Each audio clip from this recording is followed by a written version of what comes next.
I'm Jonathan Bay of the MoorishDirectory.com, and this is Moor Talk, Episode 6. Now, this is going to be a very special presentation, a video that's on loan to us by Sister Charisse L. of RenownRoyalty.com, in which she is hosting an extremely important discussion between two outspoken intellects in our community, two extremely active sheiks who are known for exposing charlatans, who are known for exposing those that have been preying upon the least or informed in our community. And we're very fortunate to have this caliber of brothers working hard on our behalf out in the community. Brother Cujo Aduado L. and Brother Ramiel L. Bay. And what they're going to be discussing is the night and day differences between naturalizing and nationalizing. They're going to be articulating with specificity the stark juxtaposed differentiations between naturalizing and naturalizing. You should get out your pens and paper, take notes. It's very interesting, but also very important. With that, let's continue. Islam, peace and love to all Moors worldwide. This is Charisse L. All liberties reserved. Today, well, happy holy day first off to all Moors as well. Seeing that it's Friday, it is our holy day. I want to welcome two grand sheiks, prominent grand sheiks within the Moorish Divine and National Movement. One brother is called Ramiel El Bay of the Great Seal West, and the other is Grand Sheikh Cujo Adwa El from Canaan Land Moors. And we're going to be talking about naturalization and what it is, you know, because there really is a lot of misconception behind this process. So I made it my intention to have this conversation live so that those who are studying, those who are coming into the movement can really have a fundamental basis of what naturalization is. So please, brothers, you know, welcome yourselves, introduce yourselves. Ramiel, would you like to go first? You know, just to start off. Islam. So I'm Ramiel El Bay of Great Seal West, Khalifa. You know, we're here in the North Gate or the western shores of Amexem. And you can catch me on the Conscious Vibes Radio, Mondays at 11 a.m. And we have the live class that goes on every Thursday for those, and I'm sure we'll probably give out more information about that. But I'm National Grand Sheikh of Great Seal Order West in these territories. Islam. Cujo, would you like to? Islam.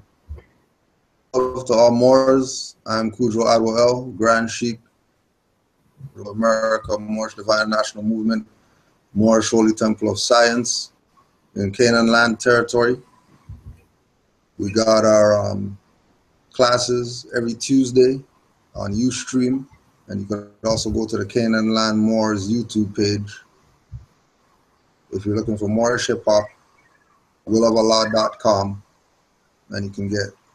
But we got to do, so let's do what's supposed to be done. Indeed, wow. Islam. All right, so let's get to the nitty gritty, right? Let's talk about naturalization. I'm going to ask both of you guys the same question, and you guys just give your critique and take on it. So, Brother Ramiel, would you mind defining naturalization for me? Okay, so by definition, naturalization is the act of absorbing an alien into, since we're speaking about these shores or this land or these corporations, it's the act of absorbing an alien into the U.S. So that's what naturalization is. And so when we're looking at what it is, of course, we have to get a broader understanding of the words that are used in the definition.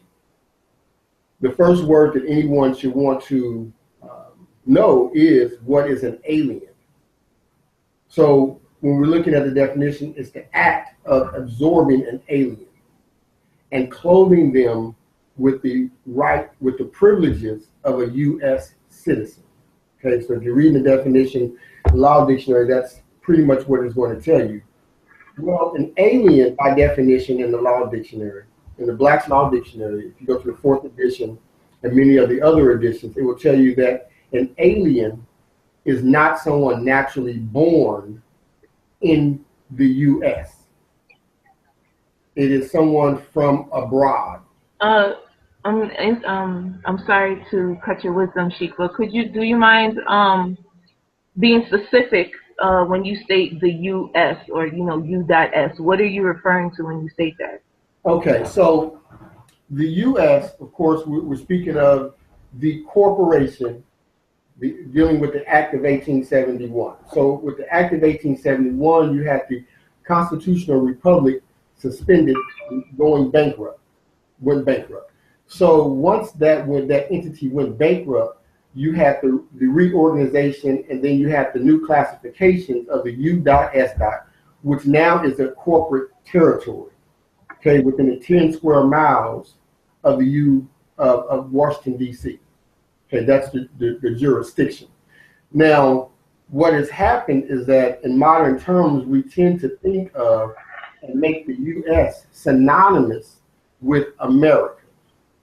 But the U.S.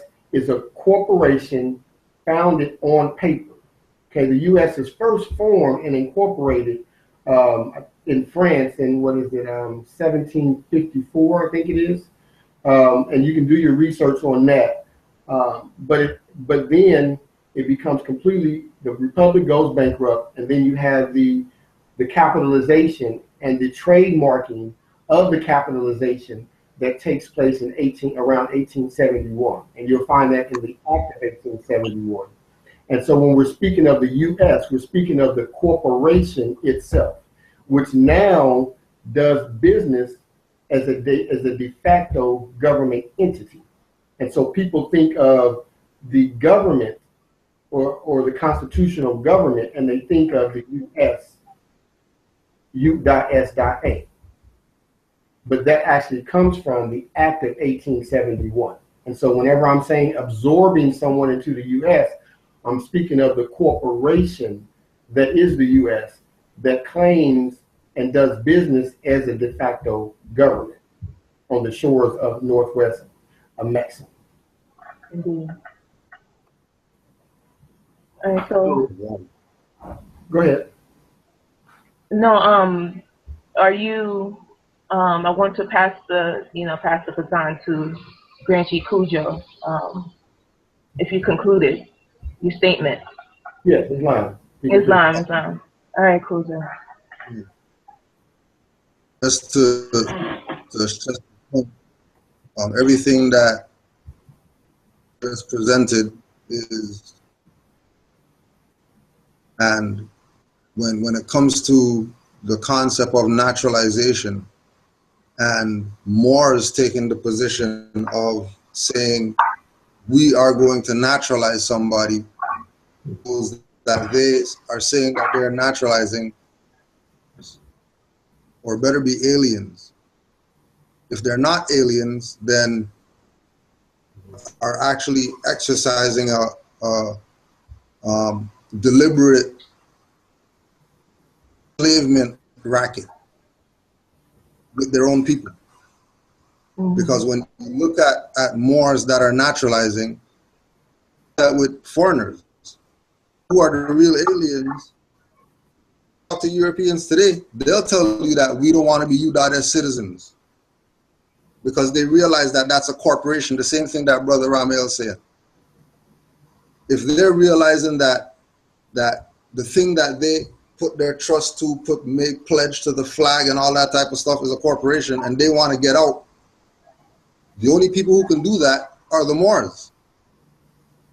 And this is where it comes into people you know what I mean, recognizing Peter Lamborn Wilson, right? He got quote unquote naturalized by Noble Drew Ali because he adopted the concept of Amexem,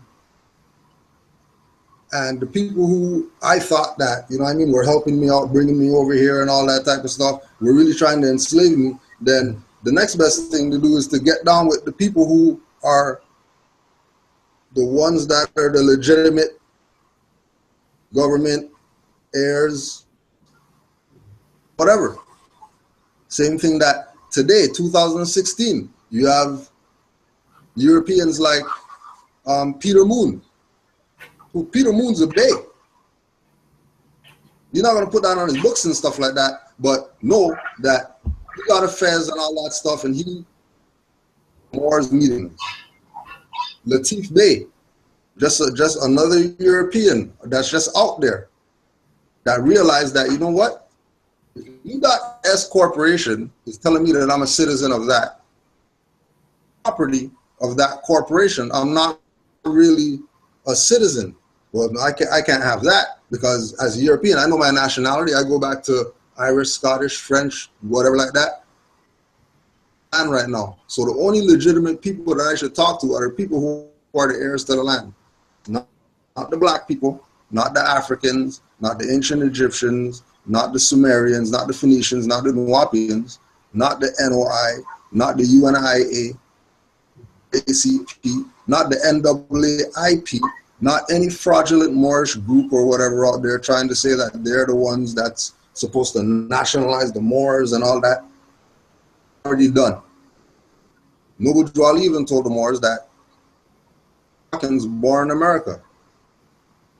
Abraham Lincoln, who the so-called naturalized Moors, as you know, the reasoning behind naturalizing, the oath of amnesty and emancipation proclamation and all that, Lincoln went to court and defended a Moor. He didn't have no naturalization papers, oath of amnesty and all that. He's a Moor without that stuff, and then people are telling you 2016 that you need to naturalize to be a Moor. Now you yield the floor on that with regard to naturalization and its meaning. In Islam, you know, as you guys are going through, I took it upon myself to look up the definition of nationality and that nationality, naturalization, and also naturalized citizen, you know, just to put that on the forefront. So this is Black Law Dictionary as a reference that I'm going to right now. And I'm going to start with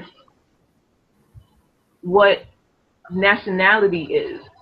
You know, it states that quality or character which arises from the fact of a person's belonging to a nation or state. Nationality determines the political status of the individual, especially with reference to allegiance, where domicile determines his civil status. Nationality arises either by birth or by naturalization. All right, and now I'm going to. Okay, so let's just interject right there. So the naturalization Moors, their Jedi mind trick that they're going to use on the people to say that naturalization is really the way to go is what is the last thing that you just read. If you could just read that again. Got you right now. It says the nationality arises either by birth or by naturalization. So Noble Drew Ali said that you're descendants of Moroccans born in America. Mm-hmm. Your nationality is Moorish American. Indeed. So nothing needed. Indeed. You're absolute. Then stop right there, because there's no need to go into anything else, because I don't know what Noble Drew Ali said. It lines right up what Noble Drew Ali said. It makes common sense when you take Noble Drew Ali's stuff. Mm-hmm. One question there, Noble Drew Ali's book, and then you put that with that definition, which is law dictionary, and then you put them side by side, and you realize that Noble Drew Ali was teaching law. Mm-hmm. Mm-hmm. and then Indeed. Islam, and in a religious book. Indeed.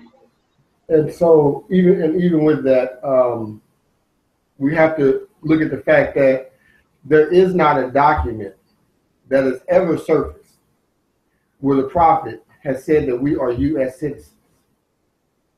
So when we're looking at what Temple 13 and the Ink and all these other naturalization Moors are talking about, they have no proof to substantiate us actually becoming U.S. citizens. And so with the naturalization, the onus would be to prove that we are a foreigner. Mm-hmm. And so even when looking at the definition, if we were to read further, it would tell you that nationality, it also deals with a state. Mm-hmm. Your condition, your relationship with your estate. So with that, we're dealing with our estate that's here as the natural heirs by consanguinity. Indeed. And so we're not foreign. We are Moors at birth. We are navigating elves at birth. Unconscious, we may be at birth. Mm-hmm. Unconscious, we may be in adulthood. However, the nationality still stands. And all one has to do is open your eyes and do as the prophet said, be yourself. That is the process. Mm-hmm. There's no paperwork. There's no oath. There's no, handshake that makes you a Moor. There's no handshake that brings you back into your estate. The only thing that aligns you back with your estate is what the prophet said. Moors, go back to the mindset of your ancient foremothers and forefathers. See, dealing with our lost estate, the lost estate is the knowledge. And the knowledge being acquired aligns you back with the ancient foremothers and forefathers. And so as that's happening, there's no need to go any further, as Grand Sheikh Cujo Adol said. There's nothing else. What else do we need to go into? We know we're not aliens. Mm-hmm.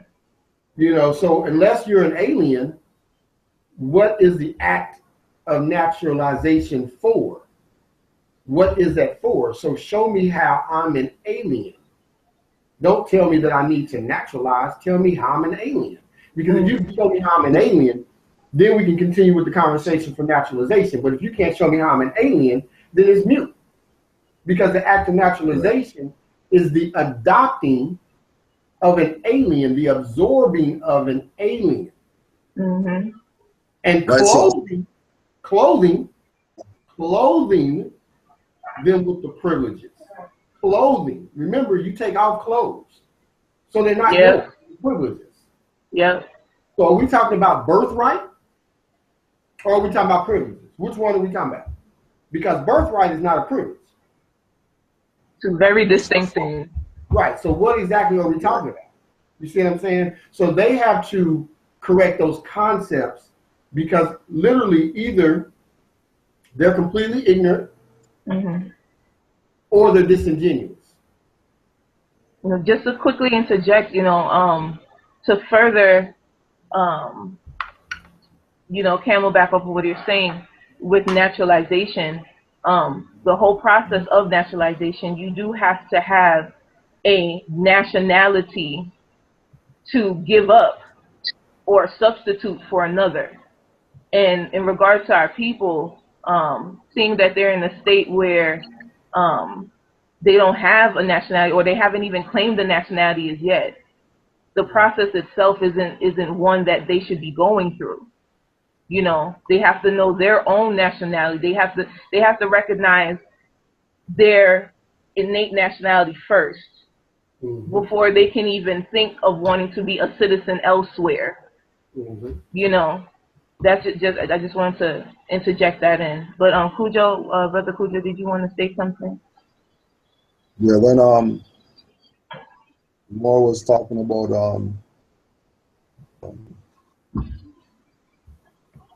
the concept of clothing the alien. You would see, you know, the Masons and these people dressed like Moors. See somebody like even if we use again Latif Bey for example, right? We know that he's European, not a Moor, Alter or whatever like that. We know that he's European. That this is not Europe, and he knows that this is not Europe. So his concept as a European is, I'm going to clothe myself, because every temple that he went to, they're telling him that he can't be a member and all that type of stuff. So he said, okay, I'm going to clothe myself. The thing with what Ramel's saying, that it's really the knowledge.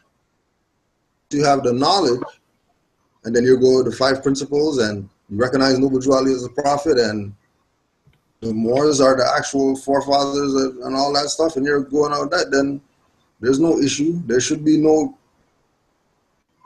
But it comes back again to the fact that disingenuous people must be getting something from the back door as well. Blatant. It's like it's blatant disregard for what Noble Drew Ali taught. Like complete disregard for what he taught. Nationality can be by birth or by naturalization. Noble Drew Ali gave it to you by birth. He even told you that it's birthrights. Gave it to you by birth. And then some other people are coming and saying that Abraham Lincoln gave it to you by this process. And remember, Lincoln defended a Moor, not a naturalized whatever.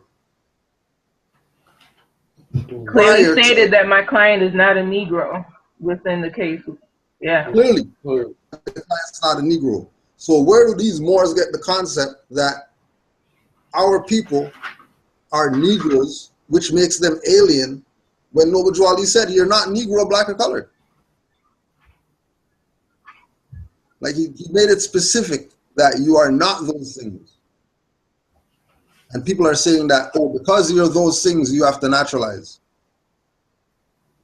Only a idiot, only somebody incompetent is going to listen to those people, take what they're saying as what Noble Drew Ali brought.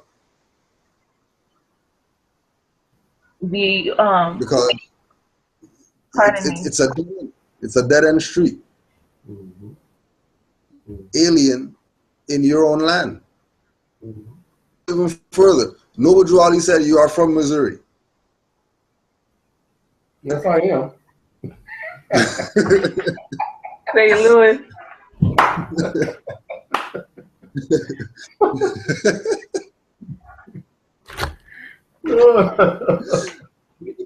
Noble Drew Ali said, it is earnestly hoped, compared in any way, shape, or form to the Back to Africa BS. Trying to make you some Back to Africa BS. Because when you go check the Oath of Amnesty, that applies to Slavics. Oh, sorry, slaves, for all the incompetent people. Are you Slavic? If you're not Slavic, why do you need an Oath of Amnesty?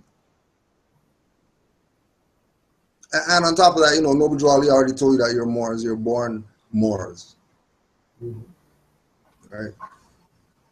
Islam says.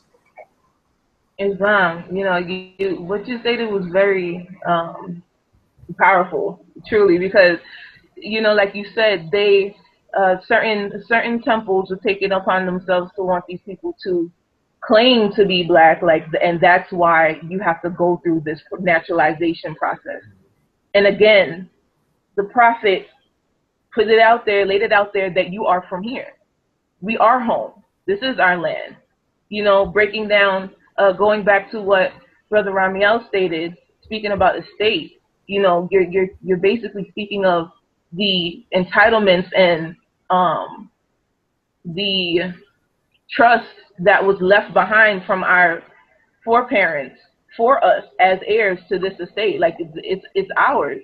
So for us to for there to be temples out there that says that we have to claim the title black, the label, the branding as black, to then get remedy is a clear fraudulent process, and it shouldn't be something that is taught to people who understand and know that they are home.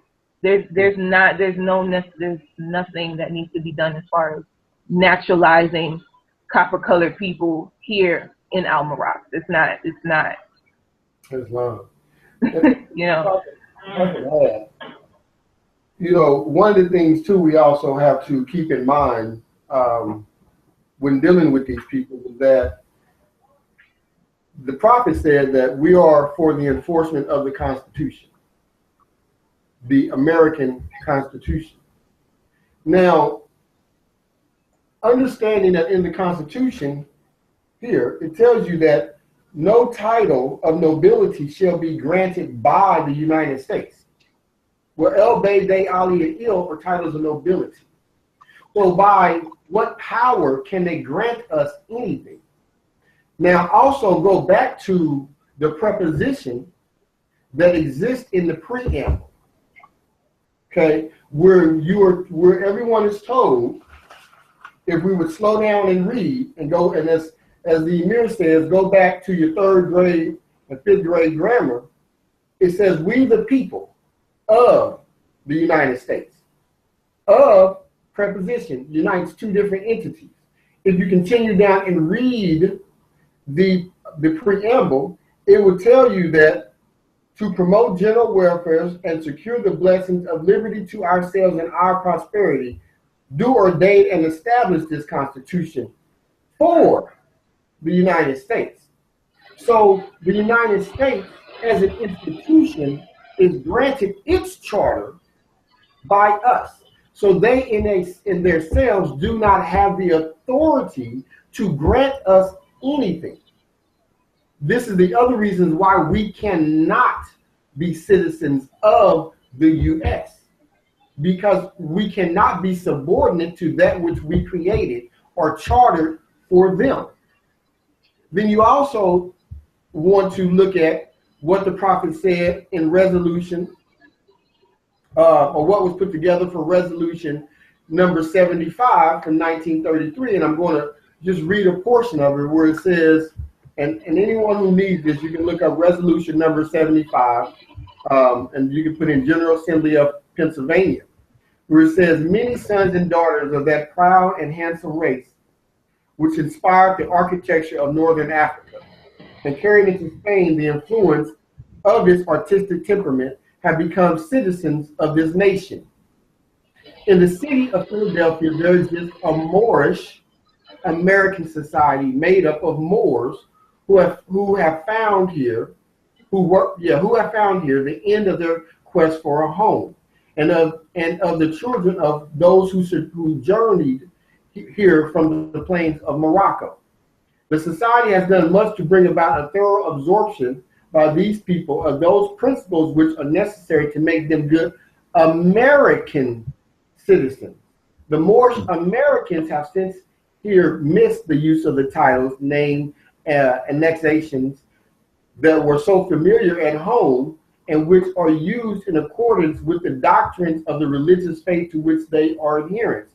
Therefore be it, and they go on to talk about it being resolved that this will be so, and that the government will resolve to honor this. They resolve to see it and to honor it, for there to be no conflict in the use of these. And so with that, you don't see anything on any document where we are U.S. citizens. That it does not exist. And so even with the other one, I think it's 1202, resolution 1202, I think it is, you see the same thing. There is no such thing as a Moorish American being a U.S. citizen. The other last part I want to bring out is that when it's in the definition, when it talks about naturalization is the act of absorbing an alien and clothing them with the privileges of a U.S. citizen. The U.S. and America are not the same. And this was the understanding also of the prophet. This is why the U.S. was never used. America is the landmass. That is not the U.S. And so to confuse the two, when clearly the prophet never did, never confused the two. But for them to confuse it and then use it to confuse others is a blatant lie and disregard for what the prophet trailblazed. And so we really have to be careful with that, because what you end up doing is recontracting yourself back.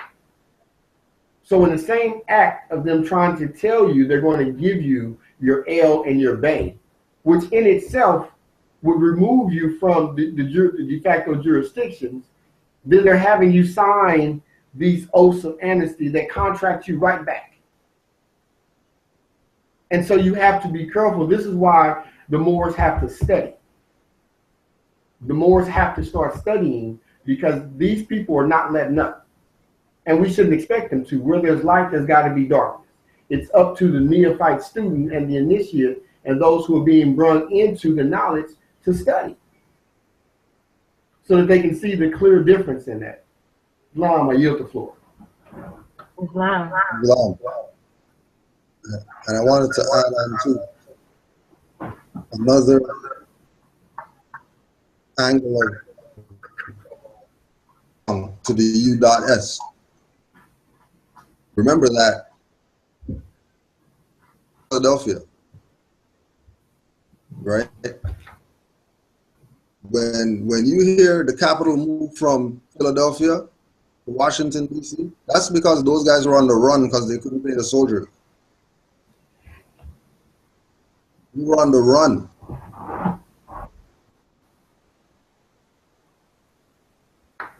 We want to put this on the record, because the concept is that run with this because Abraham Lincoln was the last, honest Abe and all that type of stuff, and he wanted to help the black guys and all that, right? But consider something. Lincoln, political debates between Lincoln and Stephen Douglas.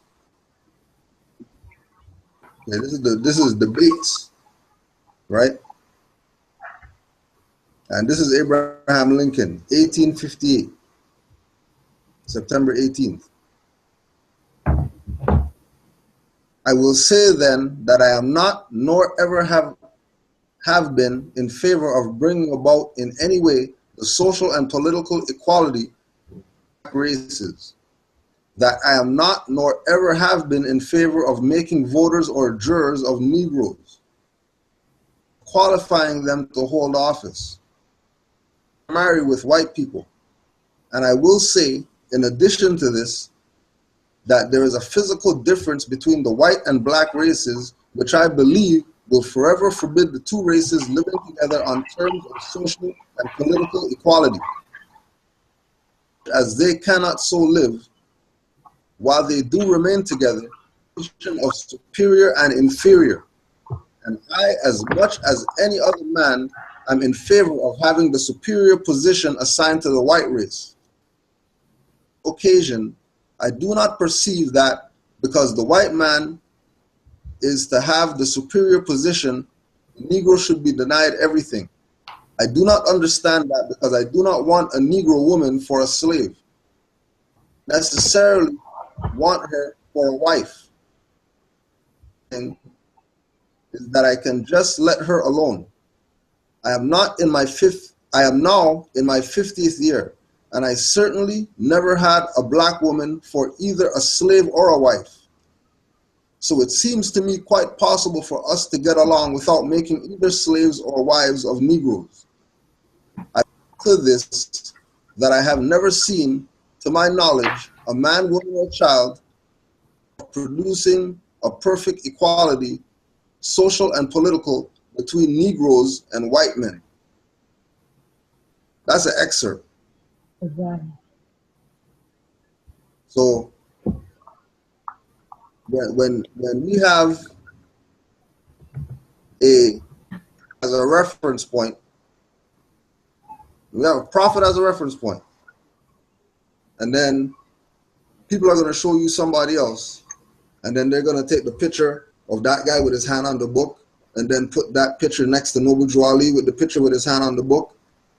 Drew Ali was, you know, following in the steps of Lincoln and all that stuff like that, in order to emancipate the people. That a prophet would stoop so low as to forget his connection to Allah and tie it to some state's president crap. And then we still want, for the record, Dr. Noble Drew Ali, who did naturalizations and all that stuff. And we want his stuff too. Papers or something that he naturalized, because, you know, he was a foreigner. He was Jew and all that. That's European name. So he's clearly a foreigner. So he should have naturalization papers. Drew. And then I thought maybe I was the only one who never seen it. Say that again? Yeah. I thought maybe I was the only one who had never seen those papers. No, I never Yeah, seen I've them never either. seen them either. Nope. So the plot thickens. Yeah. Shoot. Right? Indeed. It's deep. Indeed. You know, I just want to expound, Stanley, if I can, with also introducing the Expatriation Act. You know, there is there was a letter or a reporting from the Senate back in 1906, trying to address the issue of citizenship and protection in Morocco and you know, etc. But I'm going to read an excerpt from there, and it says, Citizenship of the United States, Expatriation, etc., Chapter 5, Temporary Provisions of Morocco. It says, Sir, there are strictly speaking no Moroccan laws relating to citizenship of Moorish subjects in Morocco. The fundamental laws of this non-Christian country are based entirely upon the Islamic code, no part of which treats of the subject of citizenship. There are, however, numerous treaties and conventions between the various Christian countries and the Moorish Empire. So this is, I just got to interject really quickly because this is 1906. All right. The Kingdom of Morocco wasn't even founded until 1956, correct? 1956.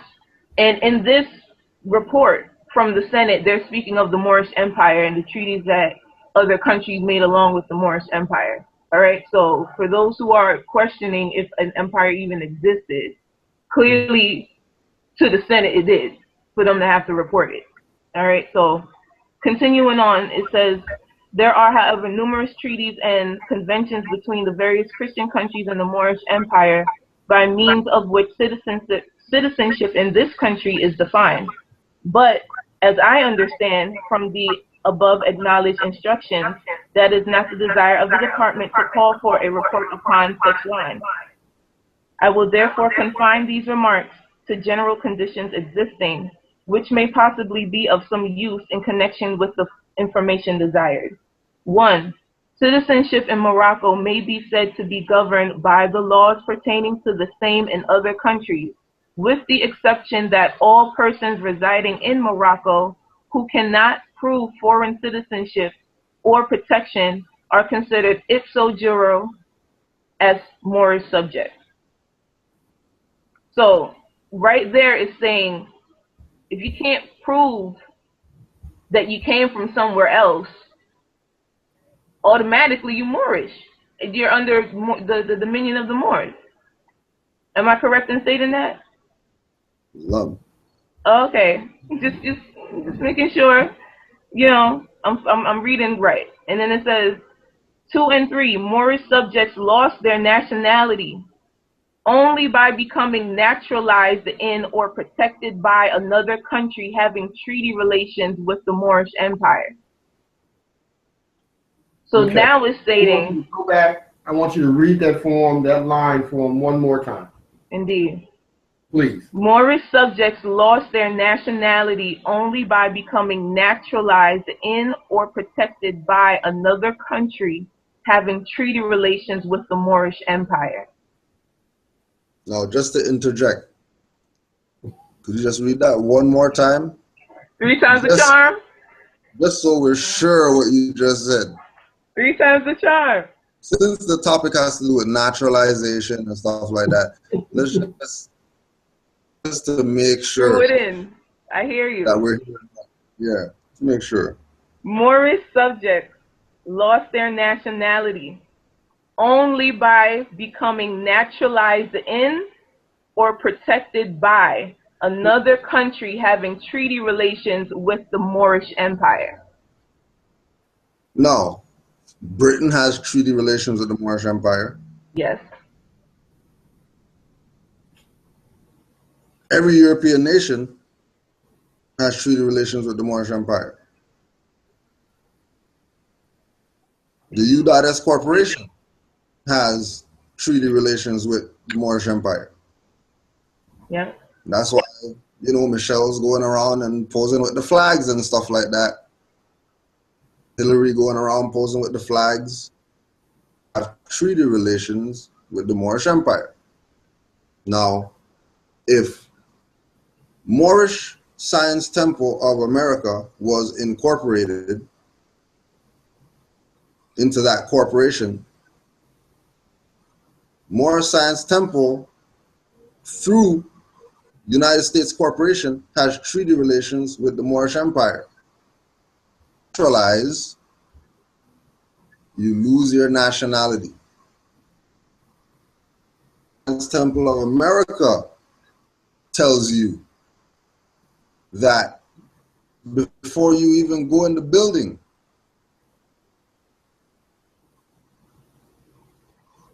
Mohammed Ali told us that we're Moors. Mohammed Ali told us what our nationality was. What it is. And if our nationality Moorish American, and if that is the designation, that there's a difference, there's a separation. There's somebody that's in a subordinate position, and then there's somebody that's in a superior position. Then why would a superior position to a subordinate position, and then the superior position individual is speaking from the subordinate position platform and make them superior? No sense in the If world. they join their whatever game, like brother Hassan, when he bumped into Braswell Bay, to his face about, you guys are a fraud talking about you're naturalizing Moors. And he didn't argue or nothing like that. He just went to the next victim, their neck for a vein. Vampire. And then that's how they do. How come you didn't try to suck Brother Hassan's neck?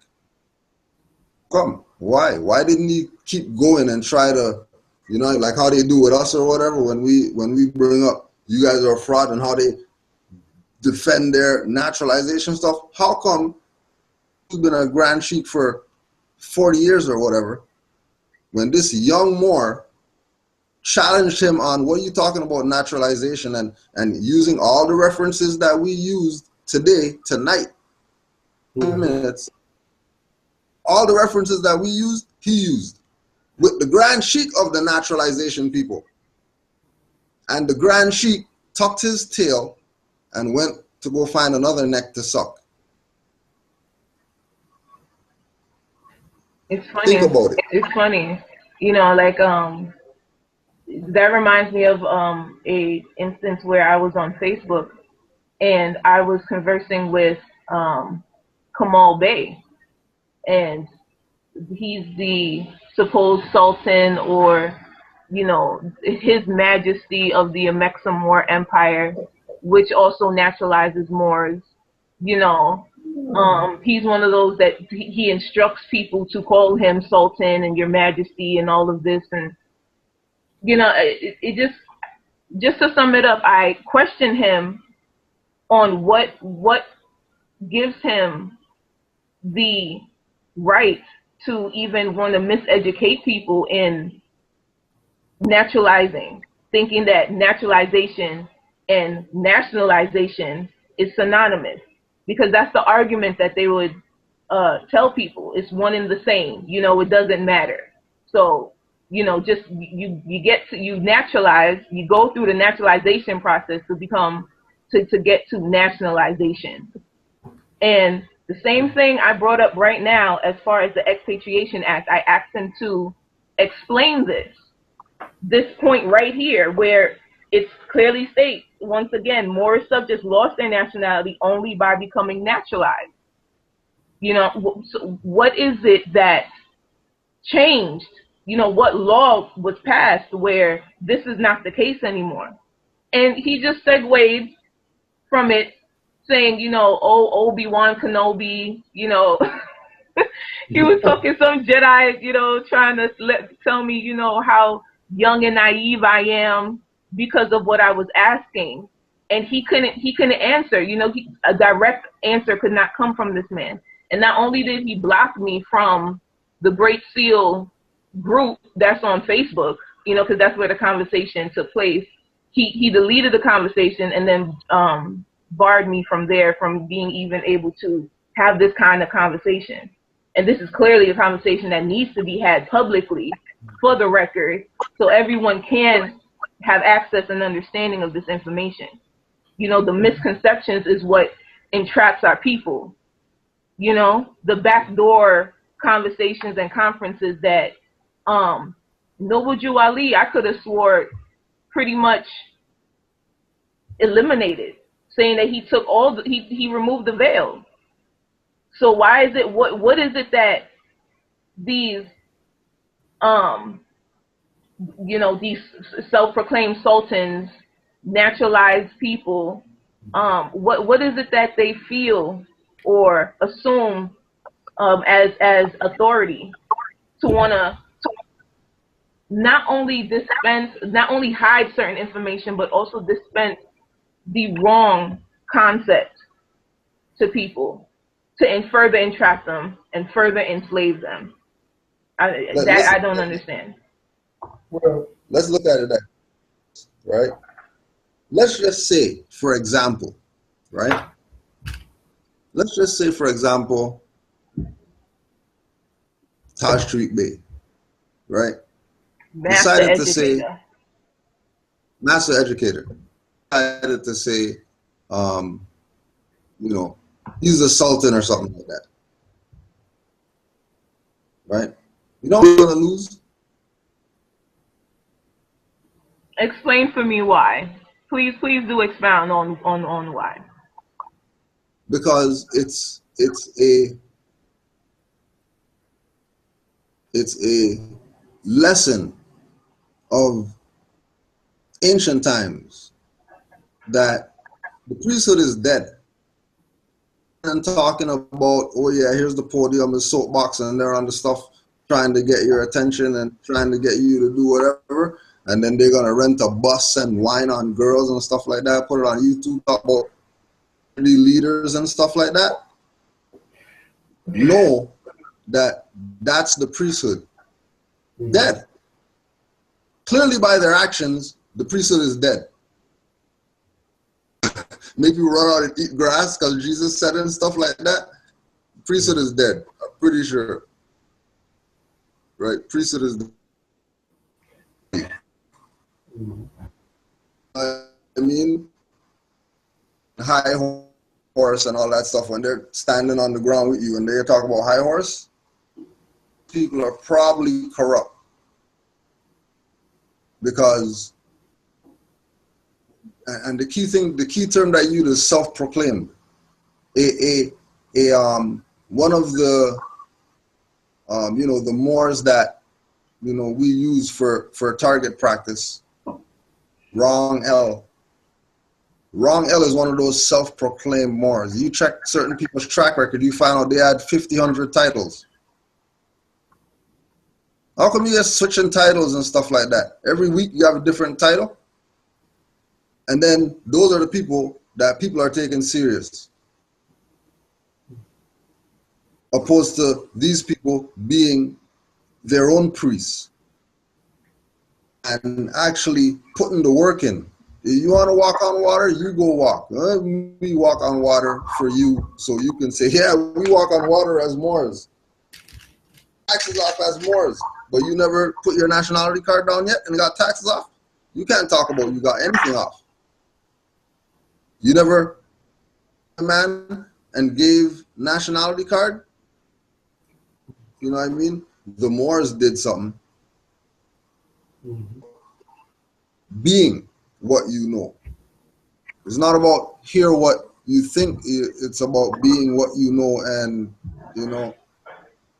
like, yeah, we did it. The Moors did it. We have a hospital now, and then you didn't put one brick on that. You didn't help build nothing. Don't even get hype. Don't even get hype. Mm-hmm. It's done.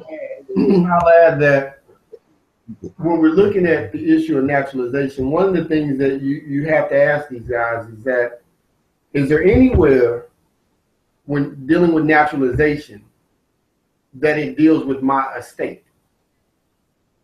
How does naturalization deal with the estate? That will shut it down, because remember that this is what this is about. And now we're talking about the physical aspect of the actual estate. Can you have privileges and still have your estate? Because the very nature of having a privilege means that there's someone who still can yank it from you. You're clothed with the privilege. Indeed. So when you're looking at this, is again, the Moors have to also study. We can get on here and roll this stuff out as much as we can, but the Moors have to study. And so it's simply in the definition. If you read the definition of nationality, it says it deals with a state. Naturalization deals with being clothed with privileges of a citizen. A citizen who has privileges, not rights, does not have the absolute authority of his estate. That doesn't exist. And so when you're bringing in all the different concepts that should be brought into the conversation, even when you're dealing with the sultan, I mean, just the very fact that you have someone who calls himself a sultan should be an issue. Second issue, that they name their stuff empire and you don't have a pot to piss in, that should be another issue. Okay, you can't call it an empire when you don't own nothing. Okay, seriously, just saying. You can't call something an empire. Okay, that's a bastardization of ancient principles in itself. So you can't claim supremacy of territories when you've never been given the authority of those territories. Like, this is absurd. You see what I'm saying? This is, and as everyone No knows, different with the colonists. right? Well, and as everyone No knows, different with the colonists. right? Well, you and everyone else. I don't really get into the back and forth with people, but I see it. I laugh, I chuckle because it's absurd. You can't call yourself Amexem or MOOR national empire and you don't have a pot to piss in and ain't got assigned by all the territories to be a sultan. Do you know what a sultan is? A sultan is not just in one neighborhood. A sultan ain't in a district. This isn't the nature, of our ancient customs.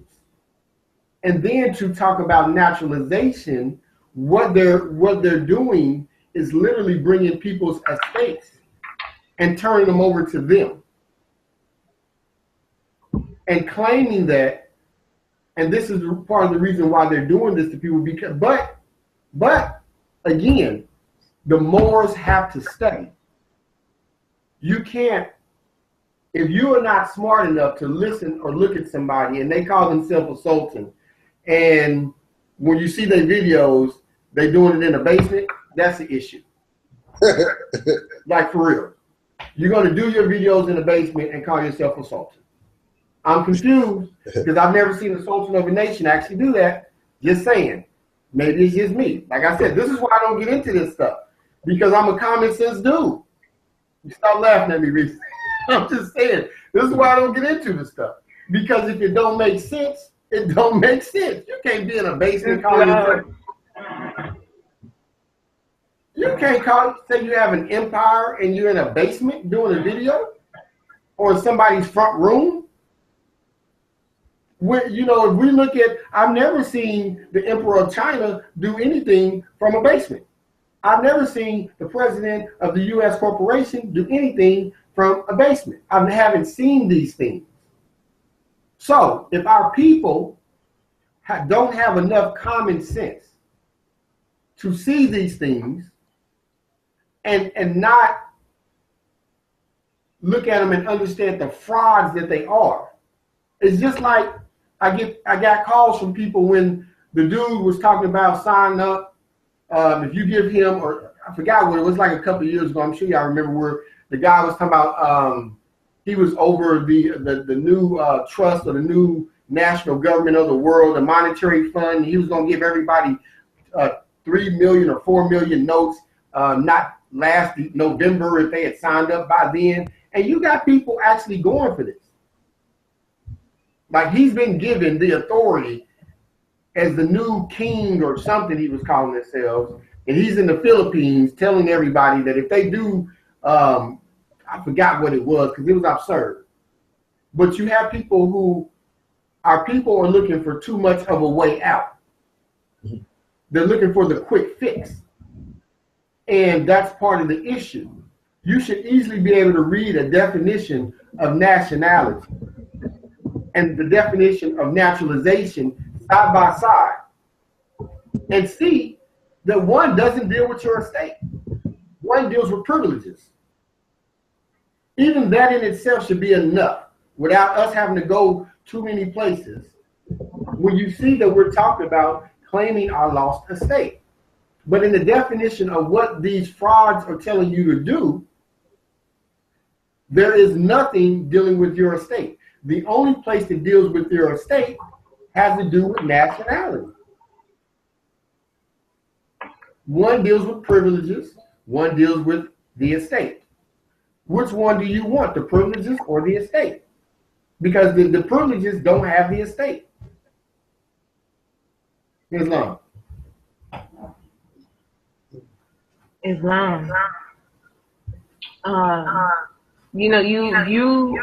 speaking on a lot right now as far as wait, I'm hearing some reverberation going on.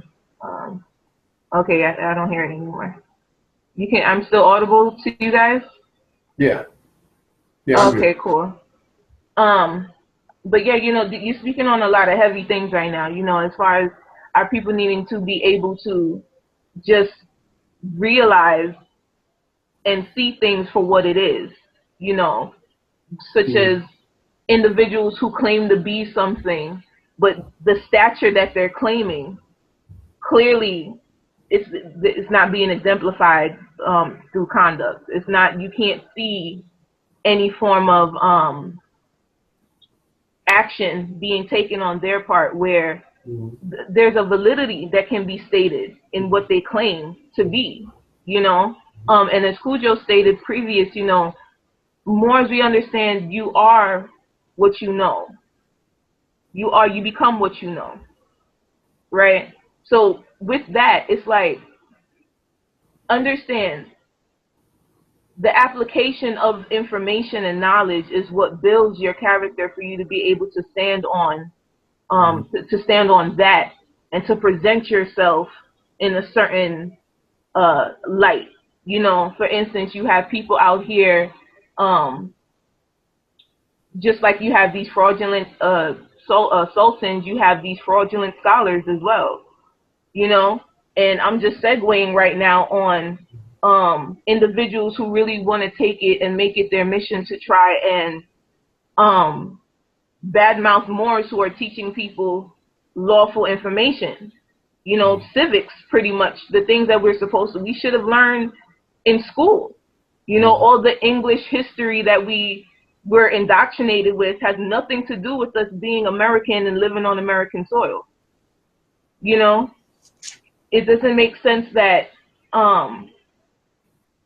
for individuals that want to speak on subject matter and they clearly have no background history, no investigative information to bring forth to the table, but yet they want to discredit people, such as Taj Tariq Bey.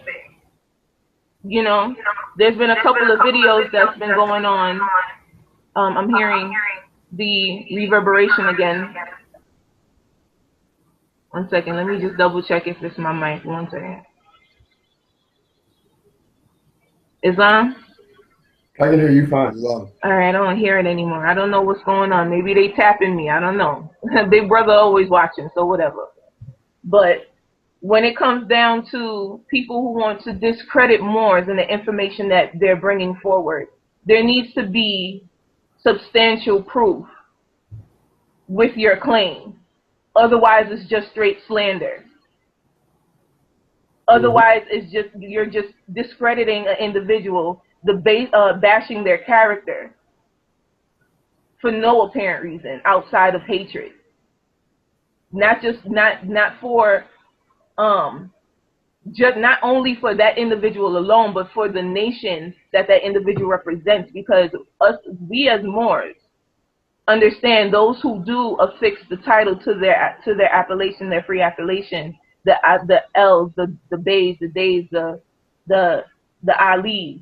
You know, we are family, and it's known just in that action that we are united with our titles at the end of our free appellation. You understand? So when you see people such as I'm trying to find the link right now as I'm speaking.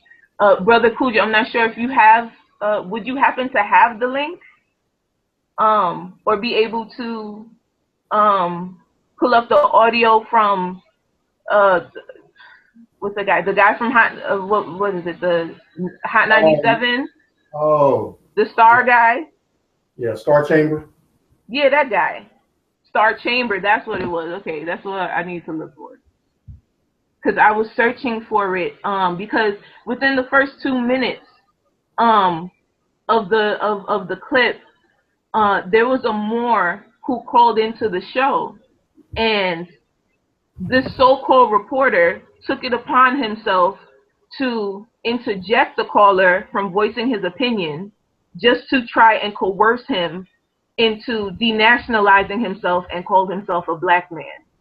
That is the issue. You know, and I really do want to clear that up. I want to be able to get into that a little bit if we can. So I have it queued. So indeed, well, go ahead, Brother Ramiel, please, if you have. You know, at least the first 2 minutes. If you want to extend it, you know, that's I'll leave that to your discretion. Let me see here.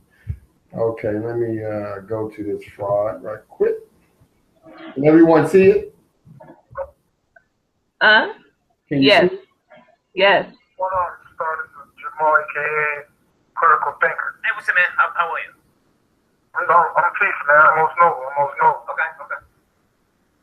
Well, man, what's poppin'? I'm just, talking about the comment about the quarterback. I don't really know the dude like that, but it got me to looking up the founder of the Star Spangled Banner. Okay. So, Are you a man of color, sir? nah, I ain't no man of color with more. I don't subscribe to no color. No cream. Oh, did you say you're a Moor? Yeah, I'm a Moor. Okay, hang on. How old are you, sir? I'm 32. Okay, 32. You are a black man. Yes, you are. Nah, I ain't no black man. Whoa. Let me slow you Nah, down. man, that's a crayon. Let me slow you down. You're a black man. And here's the thing. Where are you from? Where were you born? I was born in Florida. You are a descendant from the worst traitors of the black race. And let me educate you.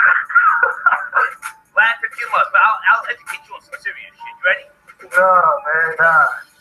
Go I ahead. said you ready to be educated. Oh, I'm educated. I got a bachelor's degree. Yeah, and you know what? Here's the thing. You're in denial. But that's just in the quote. That's just only in the European Okay, I don't give a world. fuck about that. I'm gonna educate you on why you're some of the worst traitors of I black do have race. this degree. Fuck your degree. Yeah. You are a descendant of those who did what in the Congo to the Africans. What? Come on. But, nah, man. You gotta realize. No, don't tell me nah. I'm spitting back. Don't tell me nah. Your people did what? Hey, Your people did what? what came first? What? What came first? The Congo? Don't have to answer the question. Who came first? What did the Moors do to the Africans in the Congo? After the Moor fell? What did the Moors do to the Africans in the Congo on behalf of King Leopold II, who never went to the Congo? What did your people do? Blacks, what did they do? You're talking about after we fell. Don't play dumb with me, Moor. Yeah, right. Don't play dumb with me, Moor. You said you're educated. No, I'm asking you. You said you're educated. Don't play dumb with me, Moor. Don't play I'm dumb. not familiar with that history. I'm familiar with the fall. That's why I said I'm educating you. Now listen carefully again. I'm listening. Listen? I'm listening. The Moors with the fez, right? My nigga, the fez, yeah? Yeah, I understand what you said. You mutilated 30 million Africans in the Congo. You, the Moors. Nah, man. Nah, that's not true. No, that's the truth. Because what you're speaking about is when the Moors fell. That's just like when we fell in America, we became police officers. We joined. You sound as dumb as a dead woman, nigga. I'm sorry. Nah, you're not making. Nah, I'm not understanding what you're saying. I'm not familiar with that. Go do some research. I'm not familiar. Goodbye. That ain't happened. Yeah, goodbye. Hey, since we had a more.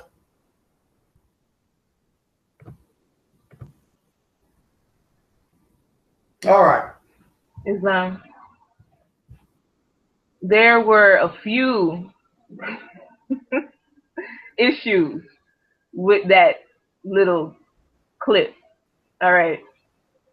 First thing I want to state. I don't know if you guys catch it, right? But they wanted what's his name? He wanted to dim light. You know what I mean? The dimmest light that I've ever seen. All right. He took it upon himself to want to separate us. Because when you understand Moorish nationality, you understand that we're all Moors, melanated, copper-colored people, those who are categorized as Negro, Black, colored, African American. Those brands and terms, those brands and labels, before that was placed upon us, the last thing we were known, historically documented fact, were Moors. All right? So now he's trying to separate us, talking about what did the Moors do to the Africans? What did your people do to the Africans? Right? As he's continuing to badger the man, he slips up and he's like, what did your people do, the blacks? You know what I mean? Like, I don't know if you caught it. I think it was like a minute and some change in there. But it's like, even as he's trying to prove his point, trying to make a distinction, he can't, like, he's not even in a mindset where it's like he knows better than to separate the two. Because us, when you're referring to copper colored people, we are Moors. We are miscategorized as blacks within this municipal corporation jurisdiction. But the people itself, we are one, and we are Moors. We're all Moors. But to get to what my main issue with this whole little clip is how he was trying to quote unquote school him, try to educate him, when clearly there is no basis nor factual information that he was dispensing in regards to understanding what black is, what a nigger is, what a Moor is, who did what when. He wants to bring up King Leopold. Brother Cujo, I know that you put it out there, something from the Encyclopedia Britannica. Is that correct? Yeah, about the whole concept of those individuals wearing fezzes, history of the Congo and King Leopold and all that, or those are individuals from other tribes in the Congo. Those are Congolese people. That's why when we talk about somebody schooling somebody, that's why the Moor schooled that Negro star, that it's no different than when we fell as black people and we became police officers. Right? Perfect analogy. Indeed. And Star still didn't get it. But why didn't he get it? That he's one of those puppets, those agent provocateur puppets. Just go ask other radio show, whoever people, record of being a dick. He has a track record of that. It's not nothing new that he's doing.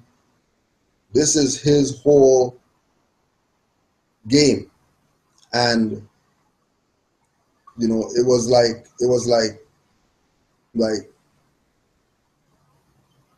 when the brother said that he's a Moor, reaction when the brother said that he was a Moor, you already knew that something was going to go down. Mm-hmm. Right? But I want to take a page out of my good brother, Sheldon L., right? Our traveling Moor, our Moor that goes all over the world on a regular, right?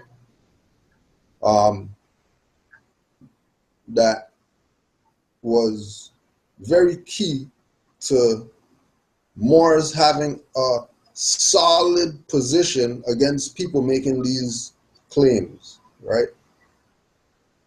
How come they don't debate Dr. Ben?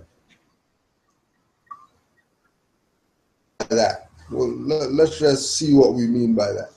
So if we go to page 546 in this book, who all the black guys have this book, all the black guys, all of them have this book, right? Page 546. Western historians continually tell everyone that the Moors were an Arab people, forgetting that there were two types of Moors. The African Moors, the first to enter Iberia in 711 with Tariq. There were amalgamated African Asian Moors, the offspring of African and Asian Muslims, the Asians, originally from Arabia and other areas around the Fertile Crescent, entered Iberia 12 years later. So Africans, Asians, and Arabs, according to Dr. Ben, who is all these guys' top scholar. So if Dr. Ben's going to say that Africans are Moors and Arabs are Moors and Asians are Moors, Why are these people drawing maps and stuff and then circle stuff and then say Moors from here and then try to imply that, you know, Saudi Arabia? Mm-hmm. Pale people founded anything quote unquote Arabic. When Dr. Ben, their renowned scholar, Islam to renowned royalty, their renowned scholar, right, is letting them know who the Moors are, but that those same jackasses are also Moors. Talking BS about their own birthright. Talking BS about talking against their own ancient foremothers and forefathers. And wonder why they have to do slick stuff like create a show, podcast or whatever, called Shot 97, which he's really a biter because he wants to be on Hot 97 so bad, but he can't. He doesn't want him because he's a dick. And he's stuck doing his Shot 97 BS. Right? And then also as well, keep in mind, it's that you realize the individuals who choose to splice that star show and put it on their page. When there's been star shows about all types of stuff, ain't nobody splicing nothing on the show before. Police shooting, all that type of stuff. They just splice that. As soon as the more stuff come, or they want to splice stuff, put stuff up, both stars again, and try to. Moors is a hot topic. It's a hot topic right now. The Moors topic is the hot topic right now. Yeah, man. It's about right now. What the hell is this thing called Moors?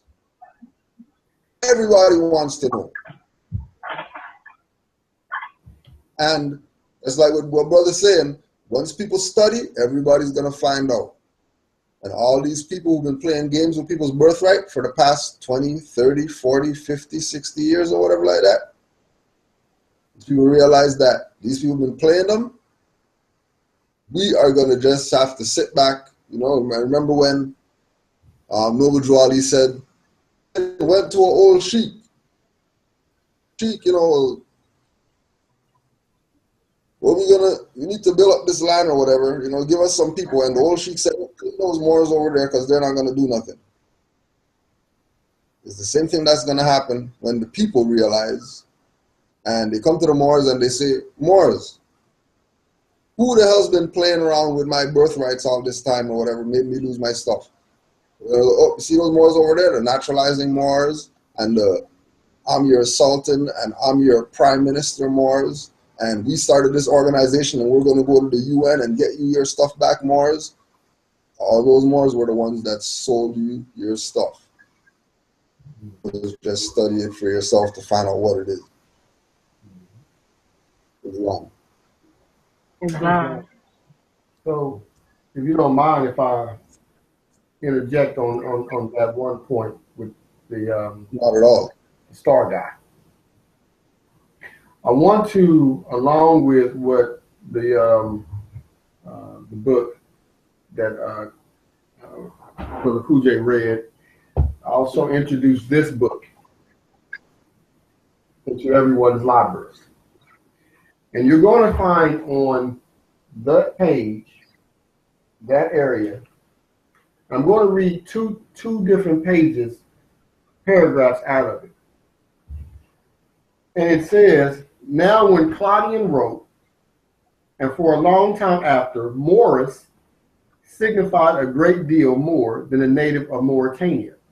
Now, I'm going to pause there for a second. I want everyone to understand this book is written in 1895. This isn't modern. So this isn't the modern scholarship. This is closer to going to, your firsthand accounts, your firsthand information, what they understood back in the 1800s. Okay, now, or it may be more correct to say that Mauritania implied as much through, though in a different quarter, as Scythia did. Any Latin dictionary, any old one at least, will tell you that Moorish is a Moor, a blackamoor, or a tawny Moor. And Shakespeare uses the word Moor as a synonym for Negro. As that word bears nowadays a somewhat restricted meaning, it may be better to take the old-fashioned blackamoor as the nearest English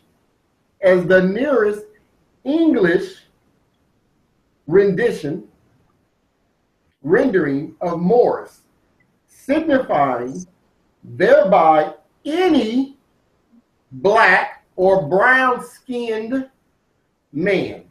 Consequently, the translation of Claudian's line is this: he subdued the nimble blackamoors, not wrongly named the painted people.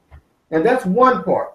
Now let's deal with what he's saying and what most of your unlearned or people who want to talk about that we weren't called Moors all over the earth.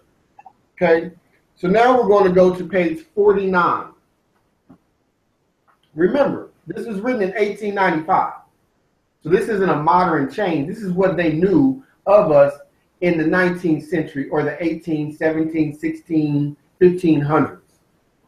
It says, the country of Moravia is said to receive its name from its chief river, Morava, marsh, or anciently Moris, and its first known inhabitant or stated to have been a people named Quadi, who immigrated in the 5th century to Gaul and Hispania.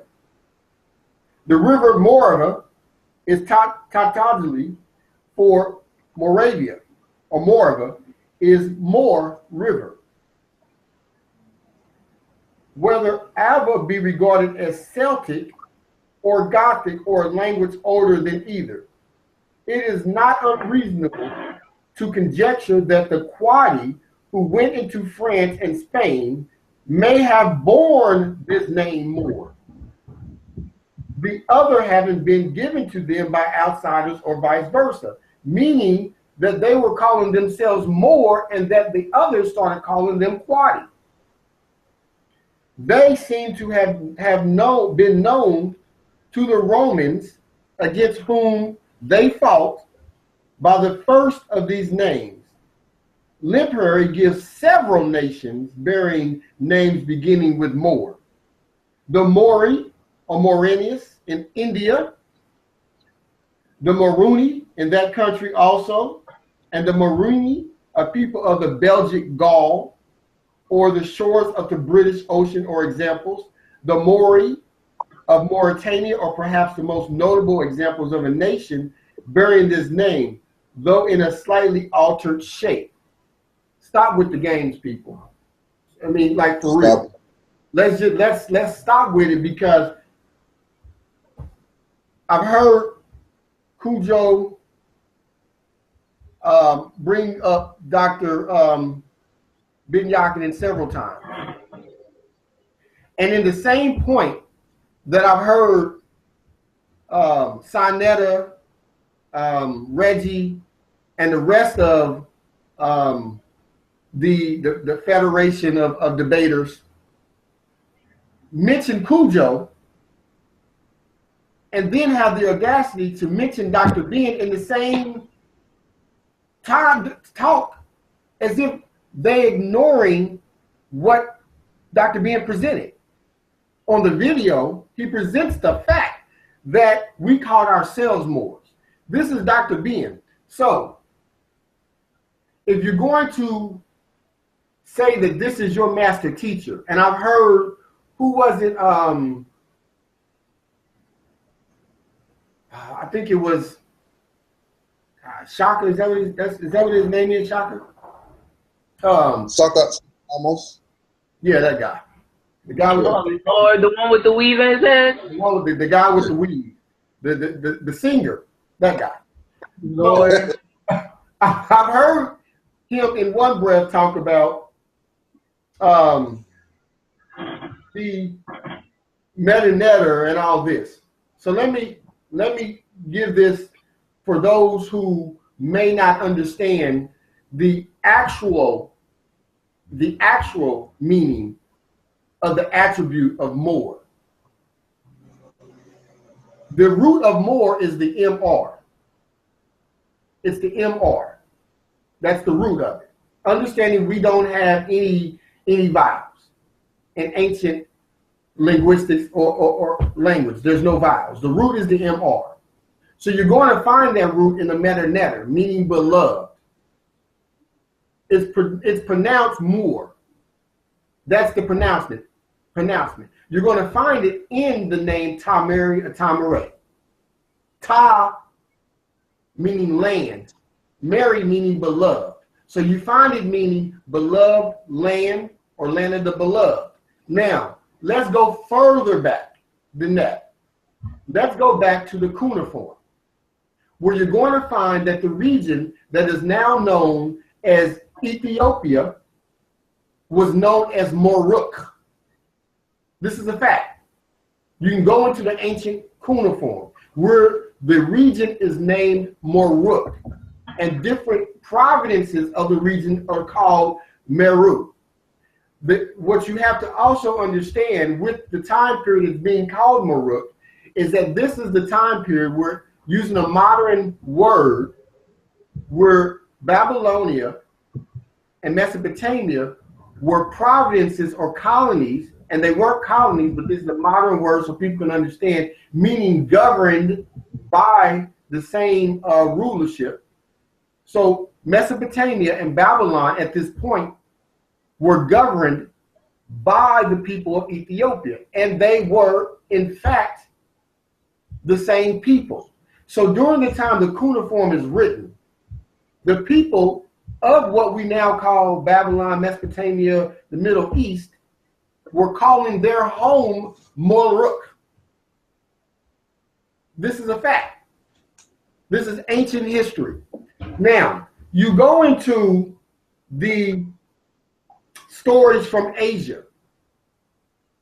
When you get into the information from Asia and you get into their mythology, they'll tell you that everyone on the planet is born or comes through Mount Meru. This is a fact. All you have to do is look up the information. The Asians tell you that everybody is a Moor. You come from Mount Meru. And this is back in their ancient text. This is not modern. Now, the first people, the first subrace on the planet is called the Moorhal. The Moorhal. That's the first subrace on the planet. It's called the Moorhal. The second is the Vlapti. Moorhal. Meru, Maruk. So you have to understand and be willing to understand that these are dudes who either are completely ignorant and just want you to follow them, or they're just misleading you to keep getting your notes. I'm going with they're misleading you on purpose to get your notes, because we have to know that anybody who is just willfully continue to put on debates where no solutions are given has to be someone who's literally just trying to fleece the people and allowing these people to continue to fleece you. But you have to be smart enough to stop watching it, because this is how YouTube is being monetized. So these people put on these dog and pony shows for you, call them debates. The word debate in itself means to lower. And then you watch their YouTube channel, thereby helping them fleece you, because every time you click on it, their YouTube channel is monetized, so you help them keep their lifestyle going by even watching the nonsense. So you have to know that the most ancient name of what we want to call Ethiopia, and I'm dealing with that because everybody wants to claim the motherland, so claim it as Maruk. To tell the truth, the name is Maruk. Okay, and we shouldn't have to break down the fact that if the name of it is Maruk, then what were the people called? See, either you get the name of the land becomes the name of the people, or the name of the people becomes also an attribute of the land. It's one or the other. Either way, it's synonymous. And ancient history says the name of Ethiopia, before it was called Habashite, before it was called Abyssinian, was Maruk. Islam. Just to interject with what you're saying, you know, in further studies, you hear the Moruk,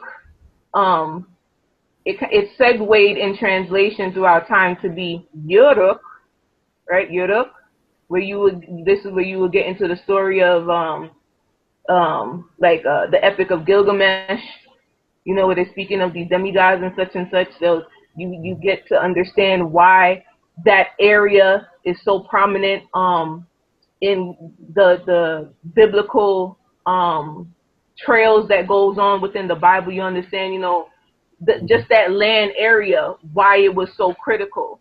So that was very important. You know, that was a very, very good point that you stated. And it's funny how, regardless of what you where you go to find information, you will always see that the constants M and R, which scientifically stands for pyramid, which is our symbol for civilization. You know, so it's like it's everywhere. That MR, it's everywhere. The vowels we know can be interchanged.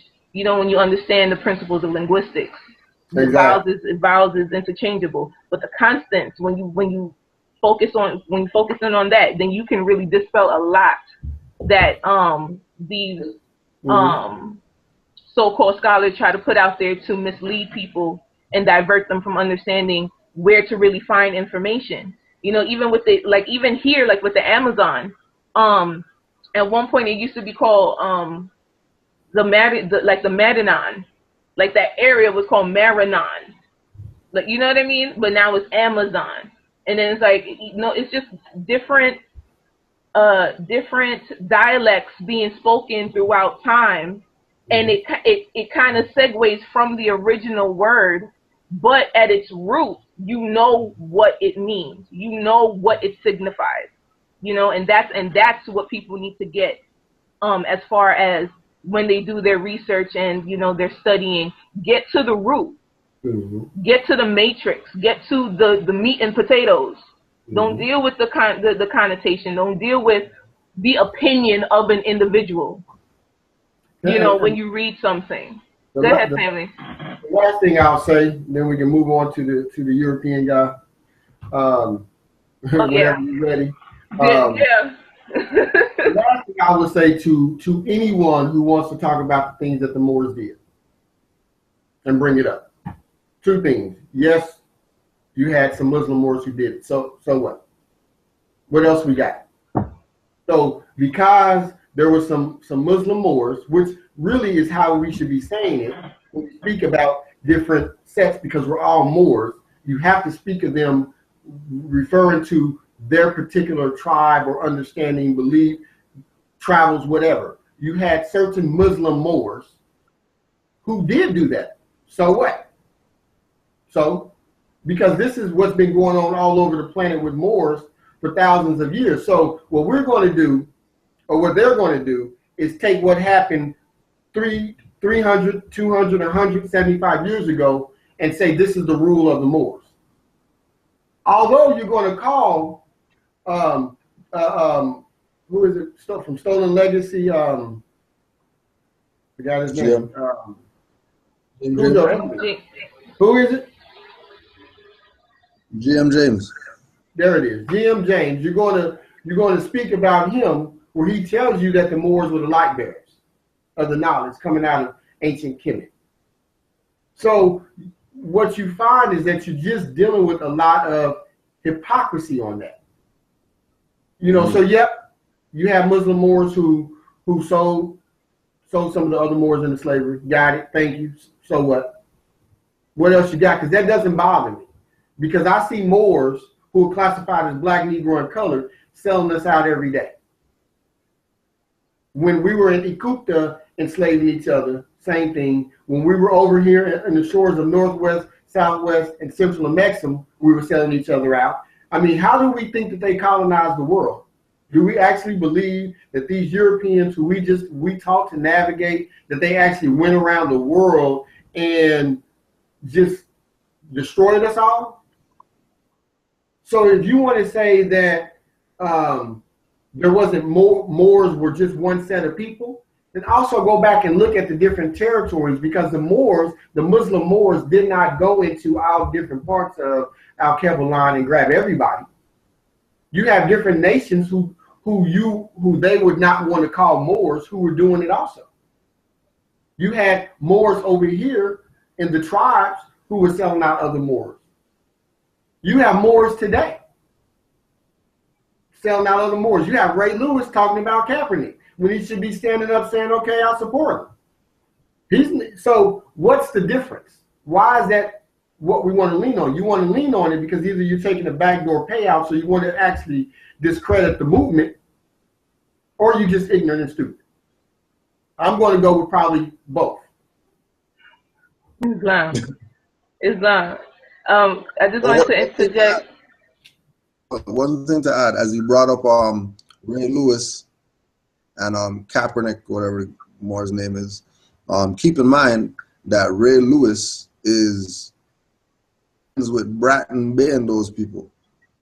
And when you hear Ray Lewis say, yeah, I'm standing with him or whatever, but leave the flag out of it. Remember that the so-called Moors or whatever like that say is a flag when that's a banner. And they push this fraud. Again, it's the same jurisdiction that's pushing this fraud of, you know, and flag is the stars and stripes. That's not no American flag. There's lying. There's pictures. There's pictures of Ray Lewis with Bratton Bay's son at football camps and stuff like that. There's lying. So don't think individuals don't have, you know, high people on their side. Just like we have high people on our side. You know what I mean? We got NBA players who are down with the civic side, naturalizing and all that stuff. They're talking about study, just like how we talk. Right? Entertainers, yep. Yep. Wow. I just wanted to state, you know, camelbacking off of what Brother Ramiel was speaking of.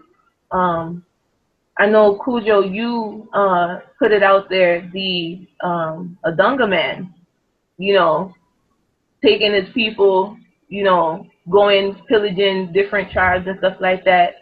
But there was also a, I'm trying to recall who the prime minister was, but he apologized on behalf of Africans, you know, the Moors of that side, for what was going on here, because they understand and they know that had they not authorized the conditions of our people to where, you know, for things to go on that the way it went on, if they hadn't authorized it, then we wouldn't be in the predicament that we're in right now, at least not as much as we're in right now. Because the fact of the matter is, you know, even in the stories that you read with Columbus and stuff, you know, the voyages that George Washington had, they needed a Moor for navigation.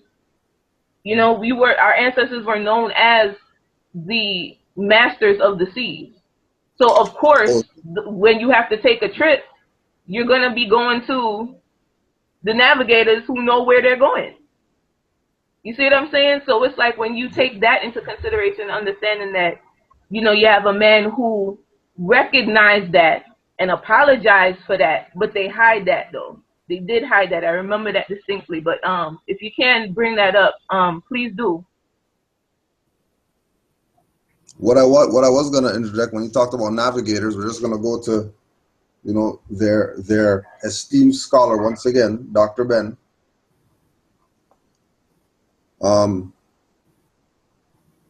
Yet, just as it was, oh, this is on page 546 again. Yet, just as it was, the Moors of African origin, the Iberian Peninsula as conquerors in 711, it was also they who were the last to be forced out by the Spaniards, Christians, in 1485 from Granada. The African Moors came just 7 short years before Christopher Columbus, and his African Moorish chief navigator and captain of the flagship Santa Maria, Pietro Alonso Nino, a native of Morocco, North Africa, set sail for the shorter route to the Far East and ended up in what is today called the West Indies, but which is really the Caribbean. The final expulsion of the Africans, Arabs from Granada, Spain, in 1485 initiated another chain of victories by Europeans over the Africans, usually checked in 19, at which time Dr. Nkrumah of their former so-called Gold Coast Crown Colony of Great Britain of political freedom under the name of the Commonwealth of Ghana, changed to the Republic of Ghana in 1958. So just to back you up, even though these Europeans could be sailing anywhere without Moors as the captains of their ships. Indeed. And that's not because Moors selling out and all that type of stuff. It's the same thing when we have those pictures, Europeans, and they have the little Moor in there, and everybody says, oh, that's a slave. Or turbans and stuff like that. They're not groomed the way that they're groomed in the painting like that. Wearing pearls and have goblets and stuff like that. Jewel turbans. There no slaves doing that. Only Moors. Indeed. Right. And again, the whole concept of teaching the Europeans and it was a transfer of power, because we already knew that we were going to fall out of power because we are navigators of the celestial seas. So it's not a secret that we were going to fall out of power, and the only people that we could put it in the hands who, you know, isn't really going to go crazy with it, who have their quote-unquote 33 degrees. They're not going to go past that. If they go past that, it's only on the strength of they studied for themselves because they belong, whatever.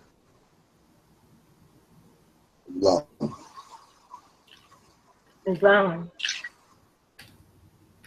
Brother Ramiel, do you want to bring up the other clip? Expound a little bit before you play it for me. Well, that clip may be too long to bring up because, I mean, he's going through, I mean, I can bring it up though, but I forgot the Albion's name. I forgot. However, what he's doing is he's attempting to, and it was actually I seen it because Ranchu Kudrow put it up, and he's going through attempting to break down and discredit everything that the Emir, you know, says in one particular lecture. And so what his attempt is to bring up legalese that discredit the law that is being spoken. And so he goes into, you know, speaking about, what did he say about citizenship? That if you're not born, you know, when he's talking about ties, you know, speaking about being a U.S. citizen, I think he goes into saying, oh, if you were born somewhere, you're a citizen or something, you know, some of those natures. So I can bring it up if you want, and we can, you know, we can look at that thing. You wanna at least play the first 2 minutes? just so that they can. Yeah. Um, What do you remember y'all beyond his name, Cujo? It's called debunking. That's it. Something like that. Yeah, I didn't get an appellate, nom de guerre from him or anything. I just know it started like with a D, like DJ. I think the D is in there. I don't know. You know, he doesn't show his face. He's just kind of just speaking. Oh, there you go. Okay, I got it. All right. I got you. Let's see.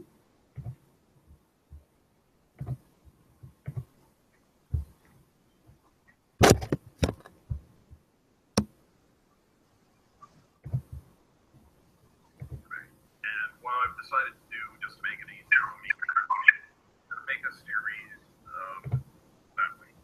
Okay, let's get started. Now, all civilization operates on contract. Audio is really low. This is his audio, so Yeah. because it's low on my end, so however he did it is it's low here too. Yeah, that's a sign. Okay, so and by the way, a really quick shout out to landlords who I believe are going to be watching this video, or at least I hope they watch it because I'm going to be explaining why Taj Bay is a sovereign citizen. Right there, Taj has just referred to the sovereign citizen theory that everything is a contract. This is discussed at length in the Medes v. Medes decision from Alberta, Canada, which deconstructs the sovereign citizen movement. And I'm just going to read from paragraphs 388 forward, where this everything is a contract theory is discussed. Quote, an OPCA litigant may argue that he or she has no obligation unless the litigant has explicitly formed a contract for that obligation. In Canada, this argument has been frequently advanced. An interesting variation of this approach was made by Frisky, who at trial argued that he did not want too many government services, then he ought not be obliged to pay income tax. In yet another variation of the everything is a contract concept, the person may attempt to sever all contractual relationships with the state, successfully, presumably, defeat all government authority. Sometimes OPCA litigants claim that their interaction with the court is a contract. OPCA litigants who adopt this to identify practically any state document, even a driver's license or birth certificate, as a contract. They argue, in fact, that they do not wish to be in a contract with the state and should be able to engage in activities, for example, operation of a motor vehicle, without being bound to the state in that manner. These persons go to great length to scour away all contractual links, expecting that at some point the state's authority will evaporate. Now, to really go into the roots of why this everything is a contract theory is wrong, we need to go back to 1762 to a book by Jean-Jacques Rousseau called The Social Contract, or Principles of Political Right. Now, this was basically a philosophical treatise discussing where government can derive legitimate authority from.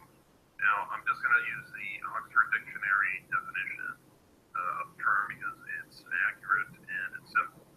But essentially, the social contract that Rousseau was referring to is hypothetical. It's a philosophical model used to discuss philosophical and theoretical ideas. Quote, it is an implicit agreement among members of society to cooperate for social benefits, for example, by sacrificing some freedom for state. Where sovereign citizens and made by are screwing up is that they are taking this idea of the social contract literally. There is no literal social contract. When you're born into society, you don't have to sign a contract saying, okay, I'm going to give up certain rights and blah, blah, in exchange for protection, and I'll pay some taxes. No, it's an implicit agreement.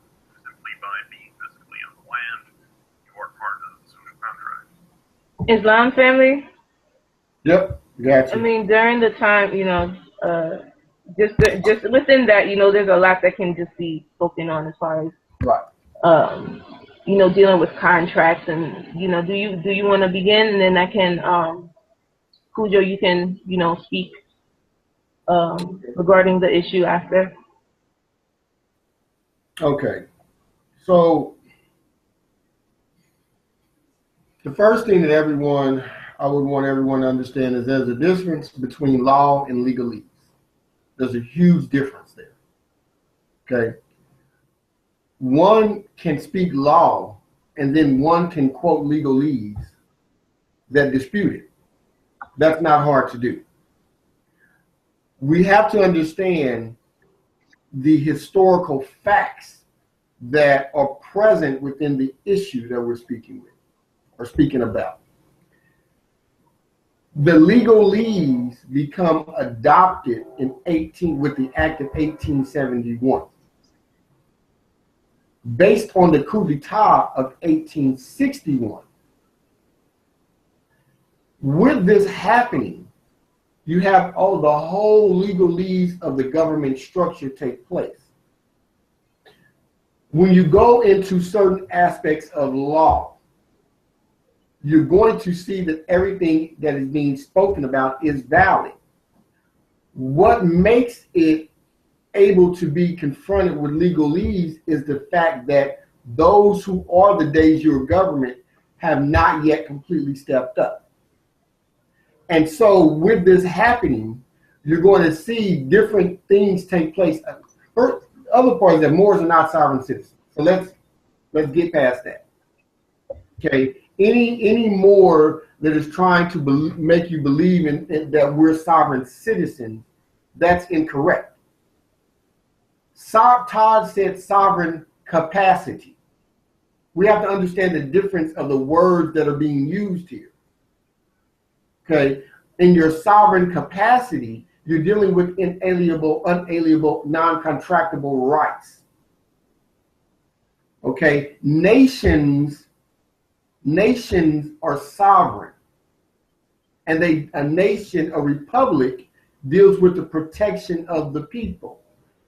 Okay, with the Act of 1871, with the Republican form of government going bankrupt and being overthrown, you have the introduction at that point of all legalese. You can go back, he mentioned the issue with the driver's license contracts. If things aren't done based on contract, then you would not have the UCCs, which is their contract codes. You wouldn't have them. So that tells you right there. If things aren't based on permission, okay, because understanding that a contract is a permission. It's an agreement based on permission. Everything the Albion does is based on permission. Even within their legalese, it's based on permission. When the colonists came here, they got permission to set up corporations. All of your first states were corporations. They got permission. When there was disputes, then they got permission again from the Vatican with the Doctrine of Discovery. Those are contracts that you're bound to. With the creation of the ens legis, with the 14th and 15th Amendments, then you have another permission. It is well understood that the birth certificate, marriage license, all those are contracts. It's not really disputable, although you can quote legalese, but the Supreme Court has already spoke on it. So really what he's saying isn't worth the oxygen he used to say it. It's just really not worth it. I don't even really feel like it's worth the amount of time we're going to spend. The only reason we do these things is so that the people can get clarity. But the Albion that said it, everything he stated was legalese. You can't go into the Constitution. Even if you go into the Constitution, then you go into what is a liberty. What is a liberty? A liberty, one of the liberties is right of locomotion. What is locomotion? Then you go into the Constitution and it says those things can't be abridged. I mean, it's not difficult. However, you can, because of the overthrow of the republic, cite legalese.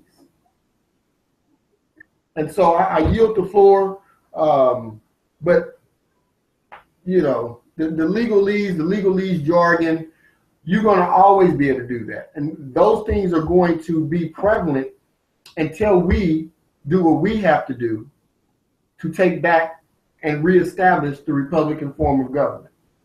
Because right now, the substitute bays are sitting in our seats. And we're the only ones who can actually reestablish it. No.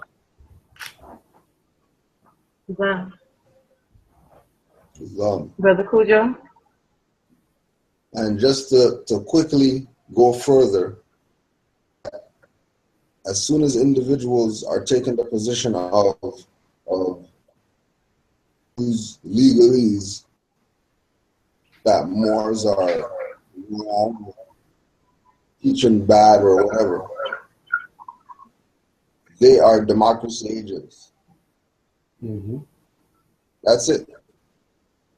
As soon as you hear them talking from a perspective, for example, out here, we don't go to the Supreme Court out here because there's no Supreme Court where we are in this jurisdiction. Like how, you know, certain cities would have Supreme Court of New York, all that stuff. There's no Supreme Court here. Tribunals and, you know what I mean, kangaroo courts. The kangaroo courts out here use Medes versus Medes, the same case that he's using, say that Moors are some sovereign citizen or whatever.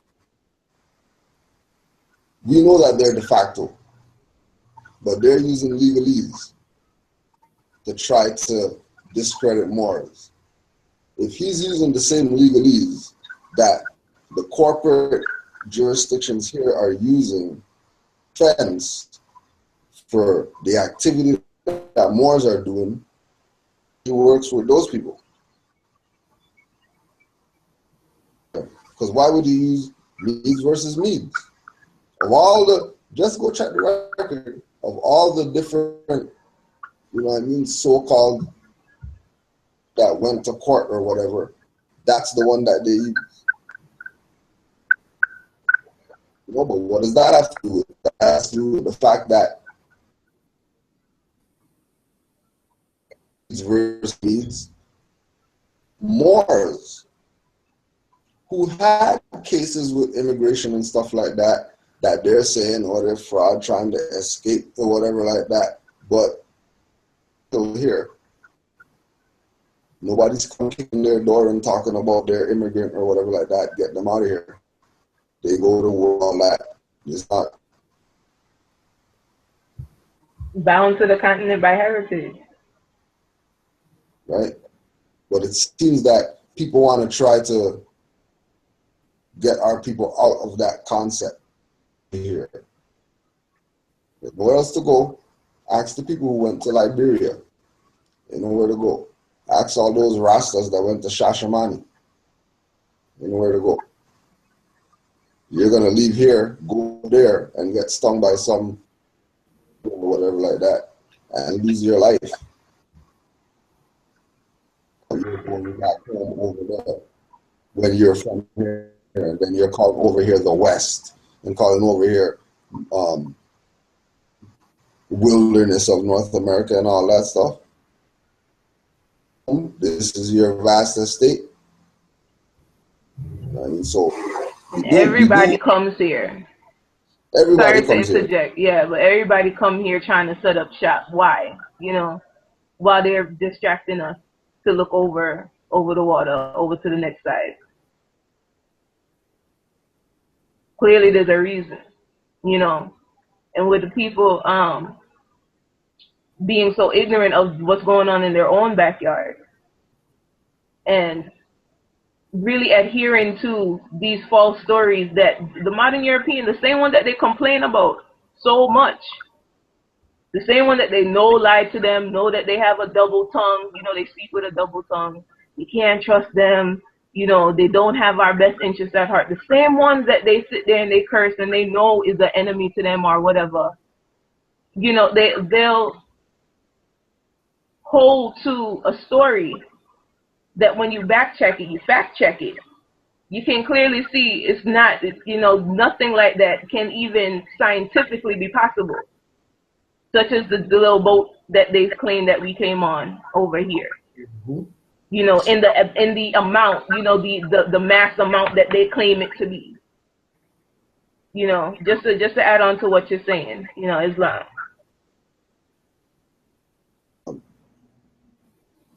Yeah. One of the things that people again are going to have to do is really get used to studying, because a lot of the questions that people have would disappear if they take the time to study. Even with the whole introduction of Moors coming in with the sovereign citizen concept, such as the birth certificate authentication being the process to do that frees you up and it puts you in the private instead of the public, and all this stuff.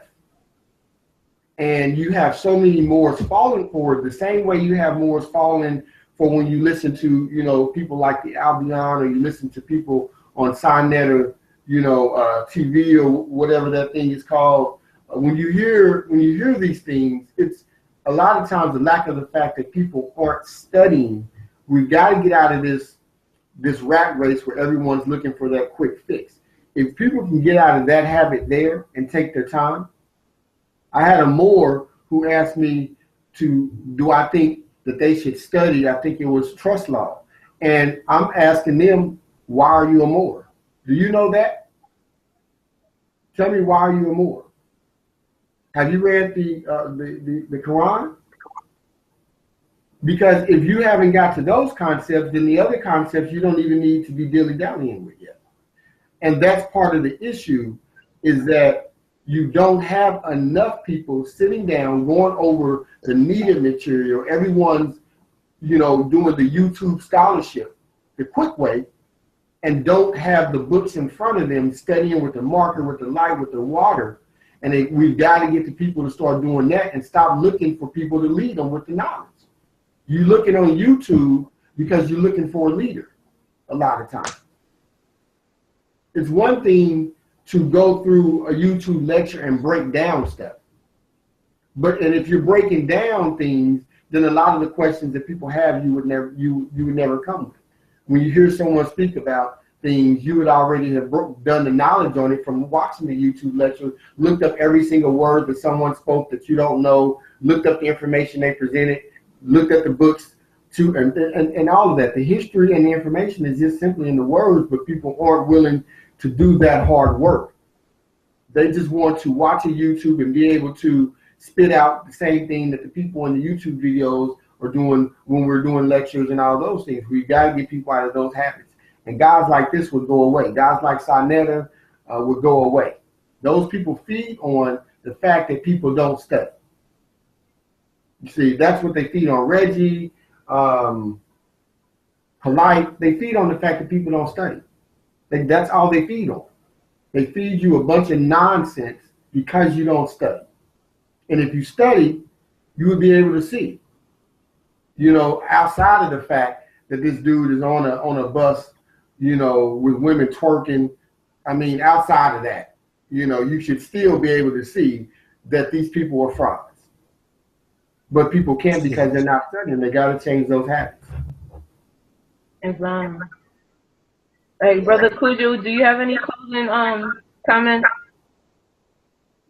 Yo, just like the brother said, stressing the point that it's really on the people to take their mind into their own hands. Like they take their guns into their own hands, and they take their food into their own hands, and everything else, mind into your own hands.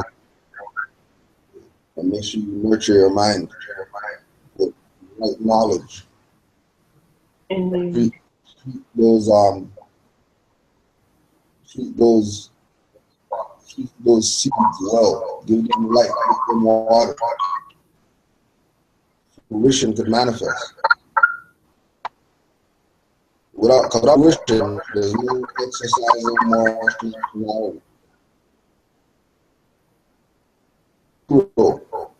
Exercising Moorish nationality without fruition.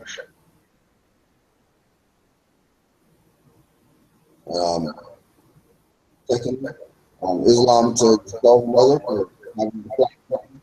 Islam to the grand chief, to build as usual.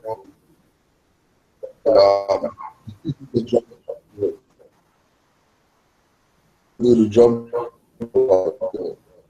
Thank you again for the platform. Indeed, Islam. And I thank the both of you for, taking the time out to really addressing this issue, because, just to reiterate, it's the misconceptions that really do have our people in a confused state. So once we are able to define, the certain terms, certain processes, just give a thorough understanding of different terms, because that's really what it comes down to. Once you understand terminology, you can't be fooled, or it's very difficult for you to be fooled. But you have to take the time, as the Grand Chiefs has stated, you have to take the time to study, absorb information, the correct information. Therefore, you can apply the information and really become what you are studying.